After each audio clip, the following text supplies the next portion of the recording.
Well, off the back of yesterday's episode of Rookie to Rorty, we've played just one game in the 2 Bundesliga for yet another draw, and then we had a 3-week gap, so I played a couple of friendlies. I actually played them, which you know is a sign I'm struggling, and I think we've got a new tactic that might actually work. Hello everyone and welcome to episode number 40 of Rookie to Rorty here on Shaun Does FM with Jahn Regensburg. I hope you're doing well. And coming up today, we take on top of the table Magdeburg at home in the 2 Bundesliga, and then a week later, we travel away to take on a Mainz team who are just one place above us because of goal differentials. So I hope you guys are looking forward to that coming up in today's episode. But off the back of yesterday's one, where if I check, we did take on both Hertha Berlin and Fortuna Düsseldorf. Of course, that first one, pretty weird considering the stats from that game, but if you missed that one, I'll leave a link to it over in the top right corner. Be fair with the Gegenpress, it wasn't going too badly off the back of the opening game we did play, and even then, that was with a vertical tiki-taka. So to be fair, the Gegenpress, really the only weird result was that Hertha Berlin one, but then a 0-0 draw as we took on Ingolstadt. To be fair, our defence in this game did go quite well. You can see there some really good ratings for those guys, and the reason for that is because we were on the back foot throughout. So to be fair, can't be too disappointed with getting a draw from that game. Lukic and goal picking up the man of the match, but the Gegenpress honestly haven't been super impressive. We pick up some results sometimes, but just not as dominant as I'd like to be. So off the back of that Ingolstadt game, we then had a 3-week gap, partly because of internationals and also because of course we're no longer in the DFB Pokal because we got Bayern in the first round. So I did play 2 friendlies, and I think I might have found something during the course of these results. 4-1 win over Waldhof Mannheim. That's a team who we drew with in the start of our pre-season. Then though, a 1-0 draw with Carl Zeiss Jena. So kind of reversing those results there up the top, but I'm hopeful I might have found a tactic here that might actually suit us for the rest of this season in the 2 Bundesliga, no doubt. We'll find out today. And to be fair, it's pretty similar to our Buxton base. Technically, it's a wing play style, albeit we are positive, very low tempo,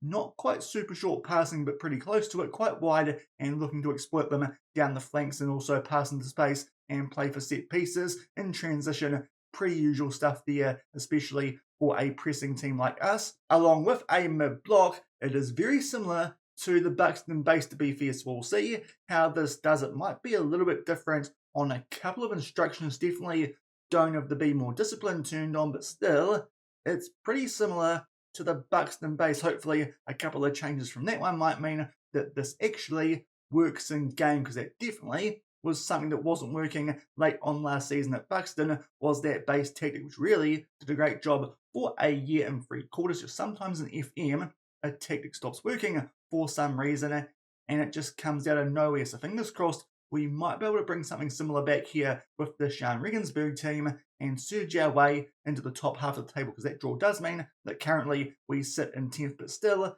not too bad, 5 points away from one of those relegation spots, but only 4 away from that promotion relegation game in the Bundesliga. Certainly, we're very mid here currently at Jahn Regensburg. Let's hope we can turn it around here with a little bit of a change in tactic, and of course, also a little bit of a change in shape. Thankfully as well, we've got no injury concerns going into today's episode, albeit a few players here are on minute restrictions, in particular Ryzen Bullock, who's just come back from a groin strain. Only recommended for 45 minutes. Hamworker is not quite so bad, 75 minutes. He should be able to start there at left back. So it does mean we've got a pretty good squad available for these 2 games in today's episode, starting off with Magdeburg, who are one of the teams alongside Nuremberg, who are top of the table. So we'll see how we get on here at home. They were only predicted to finish in 9th, but recent form has been superb, obviously, because they're top of the table. Their manager likes a 4-3-3, so the same as what we're going with these days. And recently,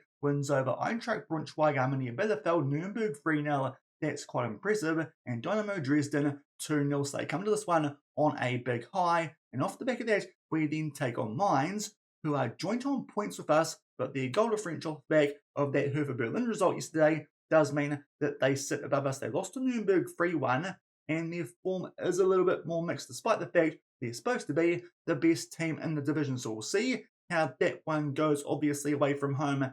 That could be one of our tricky games this season outside of Bayern in the DFB Pokal, and hopefully the slight switch here is something a little bit closer to the Buxton base, it might pay off. So let's just tick on the opposition instructions that our assistant manager has recommended in terms of changes to our regular first choice team for this game. Garcia still in the in ball wing midfield with that minute restriction for Ryzen Bullock, and still Gardino in the advanced playmaker role because he's still kicking up a stink about his playing time. That should hopefully get sorted out over the course of the next month or so, and then everyone will be happy. Our dynamics should go back up to being good or very good, because before that issue, we were starting to get these guys on our side, so that really did come at a poor time. Might be the reason that our form hasn't quite translated into wins. It's just been sitting on draws. We're not losing too many games, but not winning that many either. It's kind of stuck here in a very mid part of our time at Jahn Regensburg. It feels like currently here early on in our time in the Bundesliga. Let's hope that hopefully once Galdino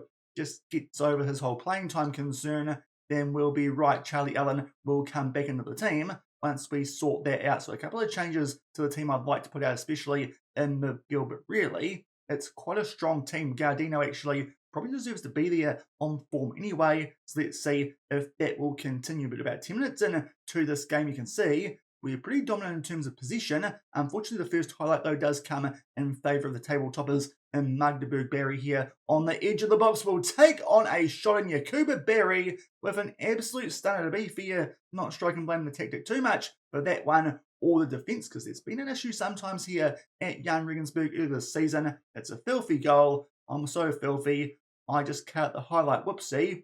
But it was an absolute screamer. Maybe Ian and Shaun can sort that out. But there's actually a highlight here straight from the restart, and we are on the attack, albeit a tackle there, and Barry is back on the ball, plays it one up there to Lizzles, who tries to put that one top right corner, but that one thankfully just goes over the bar. So unfortunately Magdeburg do take an early lead, despite the fact that XG wise we're actually doing quite well. So fingers crossed here we can draw things level soon. A free kick, Abbas now plays that back there to Manrique, but unfortunately, just like down the other end, his shot does go over the bar. So still 1-0 here to the table toppers, but again, we are on the attack. So off the back of that wonder goal, it's not been too bad. Ebersley to Stewart, interesting back pass, but we are still here on the attack. Hamburger will visit in for Leighton Stewart, and our £2.6 million signing finally picks up his first goal of the season. Fair to say he's taken a wee while to get going here. Here's the former Liverpool man. Was wondering what the idea was with that pass from him there inside the box, but thankfully it pays off somehow. He gets that shot off despite the pretty average efforts there of a Magdeburg defender. So to be fair, I think we might deserve it off the back of some goals we've conceded over the course of the last couple of episodes. We make it 1-1 here about halfway through the first half. A free kick there, thankfully, worked us quite well to get one back for us. Galdino with a great chance, unfortunately, just puts that one on the wrong side there of the woodwork. So we're not looking too bad here with our new tactic in this game. Very dominant stats-wise. Just a bit annoyed that we consider that wonder goal. Can't do too much about it. Fingers crossed we can actually pick up a second at some stage during this one and pick up all 3 points, because that certainly would be a statement against the top team currently in the league. Now a free kick there to Magdeburg, but thankfully that one also goes just high and wide. So they're getting off some quite good chances when they are on the attack, but really that's a first half that we've dominated. Thankfully, we picked up the goal through Leighton Stewart. Actually had a pretty good chance there through Gardino to make it 2-1. So I'm quite happy with that first half, looking a little bit more dominant than we have in previous games here at Jahn Regensburg. I do like it being dominant here in this save. It was something that we did with that Buxton base back when we were in England. Let's hope it can translate over here. Yeah. That won't help though. Richmond Tashi forced from the field early in the second half, so Brighton Booker can come on for him. Fingers crossed that injury won't be too serious, but maybe at some stage soon.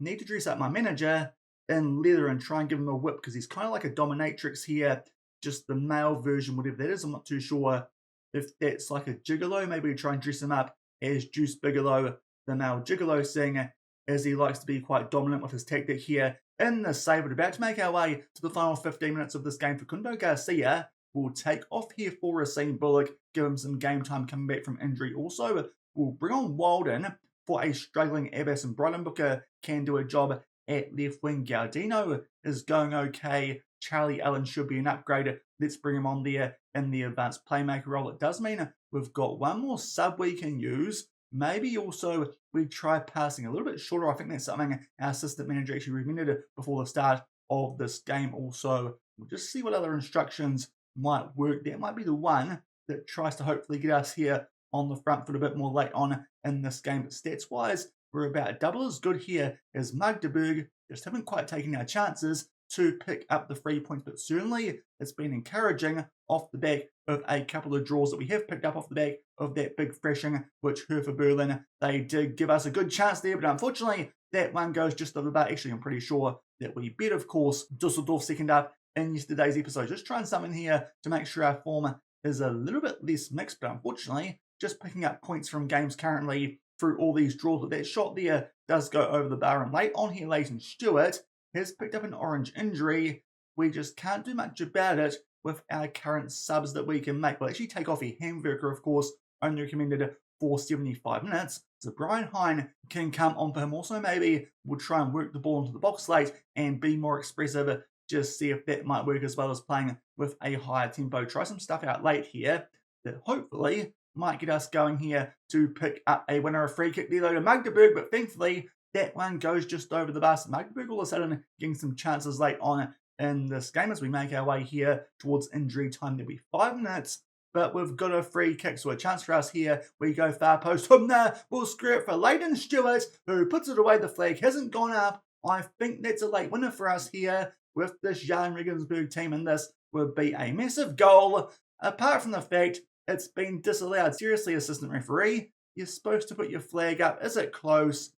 Very, very close. That is a very touch or go decision. It just feels like here currently things not going our way. With this Jahn Regensburg team, we'll go attacking late, but unfortunately it won't do anything. Stats-wise, I'm actually quite happy with that performance. Obviously, the goal we conceded was a bit of a screamer. Off the back of that, we were quite dominant, but unfortunately missed some chances as well, as a pretty debatable call there late when Leighton Stewart could have picked up a winner, but thankfully he's now scoring some goals, which might be quite helpful. It's not a bad performance. We'll try and encourage the guys with our hands on our hips. Hopefully that might be something that does work. And also, of course, Richmond Tashi, hopefully that injury is not too serious. I'll update you guys when we come back for the Mainz game. But for now, we jump above them off the back of that 1-1 draw with Magdeburg. And we are back for this tricky trip to Mainz second up here in today's episode. Now, of course, that injury to Tashi, unfortunately, it's quite serious. He's out for 11 days, so 4 weeks. He'll be gone for quite a while. So Brian Booker comes in for him, but thankfully Racine Bullock can start the second game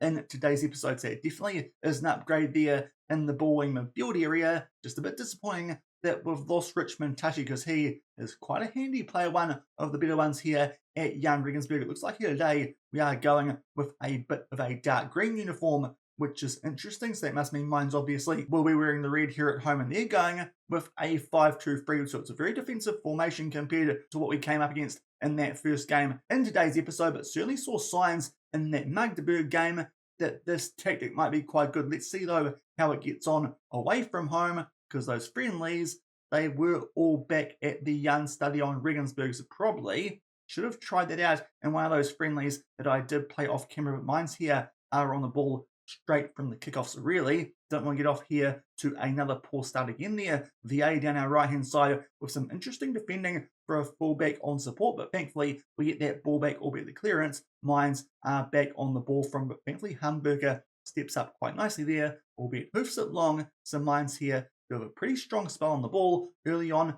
in this game. Hyun Suk there is on the ball, no doubt a South Korean there for Mainz, but thankfully Abbas there with a good interception. Then he tries to pass it to the referee because he's wearing green, and now there's a chance there for Balde, but thankfully a good block there. I think that was from Carstens, but referee, could you not wear green, mate? You're confusing all our players. That's not what we want here in a tricky away game. Thankfully, that corner does just go over the post. Obviously, our players need to sort that out quite quickly. The referee wearing the same colours as we are, but Bullock there, unfortunately, a bit of a loose touch from him, and now quite good counter-attacking opportunity here for Mainz, as now it's Balde down the left-hand side, squares it for Caracas, who puts it away in the bottom right corner, and they go 1-0 up. So unfortunately, just conceding early here with this tactic that we're trying out In today's episode, Bullets are a bit lazy on the ball Balde with some good work, and unfortunately, Caracas positions himself well and can slot that one in the bottom right corner. So 1-0 down early. We try and win the ball back there through VA from a ball for there from Mainz, but unfortunately, we won't get it now. As Avado on the attack, pretty similar chance to before there for Mainz, but thankfully Lukic comes up with a good save. We'll wait and see if that might help out, because early on here, not looking too good, but unfortunately, still see something here from the corner, but thankfully Lukic will come out and claim it, and that highlight comes to an end. But early stages, not nearly as good as it looked in that previous game, both stats-wise and highlight-wise. Gardino there with a really poor ball. Some Mainz here with yet again another chance on the counter-attack. They go back there to their centre-back and just knock it about here in amongst their defence. Again, going all the way back there to their centre-back. Hyun Suk now does get on the ball. He takes his time before looking out left. They're looking quite strong here down their left-hand side, our right, which is a little bit of a concern. Now they float a ball far post. Thankfully, we hit it away, albeit we eventually try and clear it outside the box, and Hyun Suk will hit it on the blimmin' volley. Yeah, I don't know if this tactic's working today. Let's switch to a 4-3-3 fluid counter-attack, because Mainz are all over us. This goal's a little bit cheesy. We kind of deal with the danger there through Hamburger. It's cleared, I'm not too sure who from, but straight to Suk, who can rocket that one into the top right corner. Absolutely amazing reflexes there from the South Korean, and he gives Mainz a 2-0 lead. We're getting better today, so that's why we have changed to a fluid counter-attack. So unfortunately, maybe this tactic I cooked up in those friendlies, not quite as good as I thought it was. Actually struggling to find a tactic suitable here with this Jahn Regensburg team, but thankfully now we're on the attack. Nothing doing from that corner, but Galdino now will float this one far post for Brighton Booker, who heads it home and thankfully scores his first goal this season, coming in for the injured Richmond Teshi. So hopefully he'll do well at that right wing, but going for the fluid counter-attack, it does work. To be fair, the last time we did this, I'm pretty sure Max Meyer scored a goal with a header as well, so maybe that's something that'll work quite well here with this fluid counter-attack. But thankfully, we're somewhat back in this game as we make it 2-1, just shy of the half-hour mark. Hopefully now can maybe grab an equaliser at some stage during this game, because Mainz away, that'll be quite good to get a point from this one, as I think the Mainz might have a player off the field, so hopefully a chance for us here to make the most of them being down to 10 men. Definitely need some slices of luck like that, try and turn this season around here at Jahn Regensburg and actually get going up the table a little bit more. But a great chance there for Mainz. Thankfully, that one on the volley again comes off the woodwork this time, so unfortunately can't make the most there of a brief man advantage that we did have. But now we've got a throw in here, and VA starts to make his way forward. Will be a bit loose there on the ball, and the injured player can win that one. Often in Mainz there will pump this one deep, and Balde does get in behind. Not really too sure why VA is getting forward so much as a fullback on support. Might need to check it out there at halftime. They float that one far post. Thankfully, Lukic there, but quite good punch. And Abbas now is on the counter-attack. There's an absolute acre of space there for Brighton Booker. Down our right-hand side, he picks him out late and puts it away in the top left corner. And we've equalised with this fluid counter-attack. So maybe this is a system we should look to use a little bit more, because it's certainly working here off the back of the poor start. Was wondering there what Abbas was doing for a little while, because Brighton Booker in a ton of space there, but thankfully he found them eventually. Just took one touch there and puts it away in that top left corner. Now a free kick here just before halftime. Gardino not too bad at these. Let's see what he can do there with his right foot, but unfortunately that one just on the wrong side of the post there. Zenta tried to make a save, did not need to, but a strong finish there to that first half. Bullich on a 6.4, better take him off here for Facundo Garcia at halftime, but encouraging with the fluid counter-attack instead of my wing play kind of Buxton base thing. We'll also just check here the instructions for the fullback, and it's absolutely nothing there, so I'm not too sure why BA is getting so far forward when he's a fullback on support. So a little bit confused there. He may as well be playing as a wingback if he's doing that, so that's interesting there. I thought maybe there might be a sneaky instruction turned on that I wasn't aware of. Indeed, it's also the case there down that left-hand side. There are the winger instructions. There's definitely nothing on the fullbacks on support, so I'm not too sure there why VA in particular is getting so far forward and being caught out quite a bit in defence. That's now happened a couple of times last couple of episodes that we've played, and usually it's proven a little bit costly. So not too sure there what's going on with our right back. Maybe he's got a trait that he likes getting forward more. That might be what's doing it. But Carsten's here early in the second half will pick up a yellow card, so we'll take him off here for Marco Lente on the bench these days. Obviously, off the sale of Velasco, who we of course replaced with a striker in Leighton Stewart, who thankfully scored a goal in that first game today, but this time not going quite so well on a 6.5. Our wingers, they're going quite well, so maybe soon we try Lewis Walden up front, and now looks like a good time to do that at the 69-minute mark. A nice time here to make a change up front. Carlos Manlig going a bit fairly, but not too bad. I think that's the one sub that we'll make, and also maybe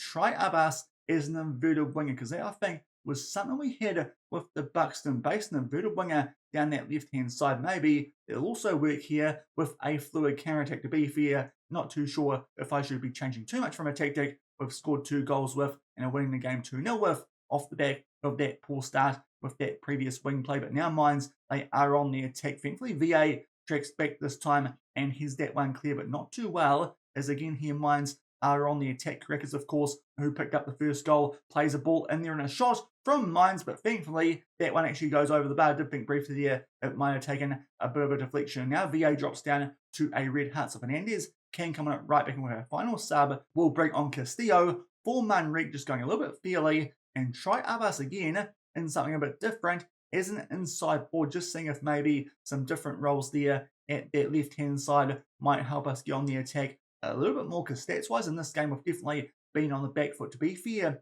once going to a fluid counter-attack, you kind of expect that, but certainly a bit disappointing off the back of their good performance against Magdeburg. Again, Mainz are on the attack, but thankfully that shot does just go over the bar. So really, they're getting some good chances here to pick up a win late on in this game. And now I've got a throw in that's a really poor pass, though, I think, from Rente Wilson. We'll try and put that one bottom right corner, but thankfully Lukic comes up there with a big save. I think here we chuck good old Abbas back on to a winger on attack, because those changes, it feels like, are kind of helping Mainz get on the front foot. So we'll just stick here to those previous roles that we did have in late on. A free kick to Gardino, and that one forces a really good save out of Zentis. So certainly he looks quite handy from free kicks, does Gardino. Just can't quite beat there the Mainz goalkeeper, and it's still locked up at 2-2. Hamburger tries to pick out someone there at the near post, but unfortunately there's no one to try and head that one home, and it does mean that we'll pick up 2 draws in today's episode. Definitely different in terms of how they were executed that game, well and truly on the back foot. The fluid counter-attack helped us there turn that one around, and the second half in the end was not up to too much goal scoring wise, but opportunities for both teams. Unfortunately, neither could take them, and we end up with 2 points from today's episode, which, considering it was Magdeburg, the top team on the table at home, and Mainz, the pre-season favourites away, I think we take that. But unfortunately, still not too sure which tactic might suit us here with this Jahn Regensburg team. Thankfully, though, we've moved up to 8 for now off the back of yet another draw. So unfortunately, a bit of a run here of drawing games with this Jahn Regensburg team, just trying to figure out a tactic which might suit them a bit better than what we've been using previously.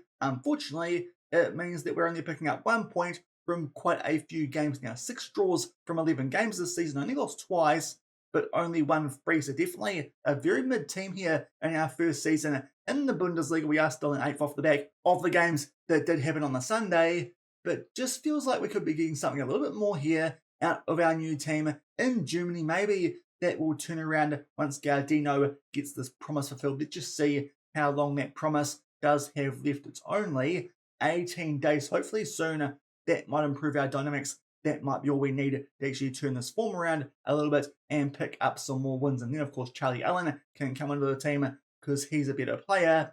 But yeah, just feels like something currently here is missing a little bit. We'll see what's coming up in our schedule. If there's another break soon, there is one in November before the winter break. Maybe that winter break I'll spend it trying to sort out some tactics here with the Jahn Regensburg team and do it properly with a month and a bit that we've got there.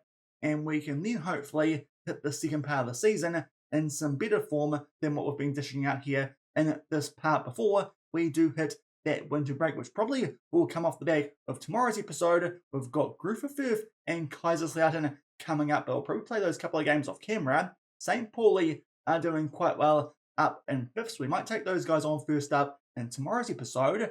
Darmstadt going a bit fairly. Hanover, though, are up in 3rd, so I dare say from those couple of games we've got before the winter break, St. Pauli and Hanover do look like the most interesting to come back for in tomorrow's episode, but that will do it for today. We pick up 2 draws and also lose Richmond Teshi for a farewell as well. Fingers crossed that doesn't prove too costly, but if you enjoyed that one, then do remember to go down below, leave a thumbs up on the video, and if you haven't done so already and are enjoying the series here on the channel, also make sure to hit that subscribe button and turn that notification bell on as well. Until tomorrow for St. Pauli and Hanover, thank you very much for watching. Keep on keeping on, and I'll see you then. Cheers.